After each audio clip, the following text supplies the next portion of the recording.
коди барномаи массивро мекушоем, ки дар компакт дист мавҷуд аст.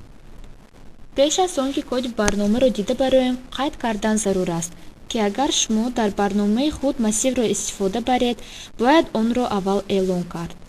Эълонкунии массив бояд ном ва миқдори элементи дар массив бударо дар бар гирад. ба монанди дигар тағйирёбандҳо, агар шумо массивро дар тақсимоти эълонкунии глобалӣ эълон кунед, он ба тамоми процедураи ин форма дастрас мешавад, ба ғайр аз массиви дар дохили процедура эълон кардашуда.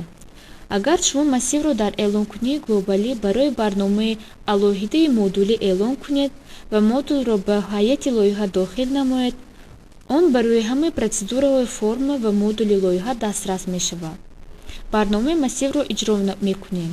барномаи массивро ба кор сар диҳед. ба тугмаи массив array 1-ро пахш кунед. тугмаи массив array 2-ро пахш кунед. бо пахш кардан ба тугмаи выход аз барнома бароед.